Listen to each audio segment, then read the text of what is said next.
ভারতীয় ক্রিকেটে হার্দিক পান্ডিয়া যেন এলিফ্যান্ট ইন দ্য রুম। ইংরেজি এই ফ্রেজটার অর্থ একটা বড় সমস্যা কিংবা বিতর্কিত বিষয় যেটা সম্পর্কে সবাই জানে কিন্তু মুখ ফুটে কেউ বলে না। কেবল তারকা খ্যাতির কারণেই ফর্ম আর ফিটনেসের সংগ্রাম করতে থাকা পান্ডিয়াকে নিয়ে টু শব্দটিও করছে না দেশটির ক্রিকেটের নীতি নির্ধারকরা। সেভাবে মুখ খুলছেন না সাবেক ক্রিকেটাররাও। গণমাধ্যমে কিছু লেখালেখি হচ্ছে, সরব কেবল ইন্ডিয়ান ক্রিকেট ফ্যানরা। তবে তাকে নিয়ে ঠিকই উদ্বেগ রয়েছে সিলেক্টরদের। টি-20 বিশ্বকাপের বাকি 50 দিনেরও কম। ঠিক এই মুহূর্তে ভারত টি-20 দলের সহ অধিনায়ক হার্দিক পান্ডিয়ার আইপিএল ফর্ম চিন্তারই বিষয়। ন্যাশনাল টিমের ক্যাপ্টেন্সি রোলে রোহিত শর্মার উত্তরসূরি ধরা হয় হার্দিক পান্ডিয়াকে। গুঞ্জন ছিল খুব শিগগিরই পূর্ণ মেয়াদে টি-20 ফরম্যাটের দায়িত্ব দেয়া হবে তাকে। এবারের আইপিএলেও দীর্ঘমেয়াদী পরিকল্পনার অংশ হিসেবে রোহিতকে সরিয়ে হার্দিককে নেতৃত্ব দিয়েছে মুম্বাই ইন্ডিয়ান্স।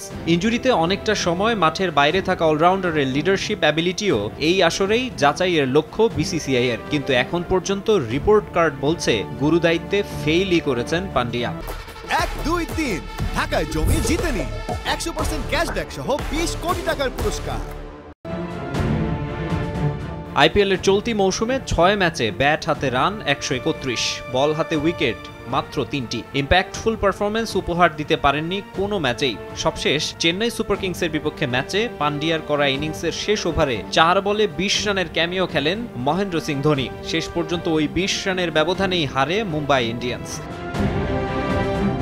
হার্দিকের ক্যাপ্টেন্সি নিয়েও রয়েছে সমালোচনা। বোলিং চেঞ্জ, ফিল্ড সেটআপ সহ নানা সিদ্ধান্তে বিচক্ষণতার পরিচয় দিতে পারেননি। মুম্বাইয়ের ফ্যান ফেভারিট রোহিতের সঙ্গে দ্বন্দ্বের খবরও শোনা যায়। গুঞ্জন রয়েছে তার নেতৃত্বে খেলতে চায় না এমআই এর বড় একটা অংশ।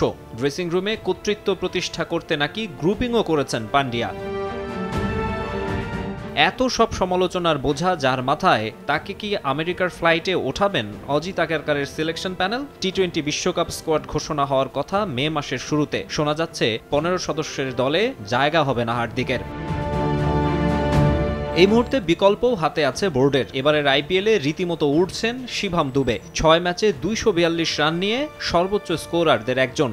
তবে তার চেয়েও ইমপ্রেসিভ স্ট্রাইক রেট আর গড়। সিএসকের উড়ন্ত ফর্মে থাকা অলরাউন্ডারকে দলে না নিলে ভুলই করবে বিসিসিআই। মাকসুম আলম খান, সময় সংবাদ।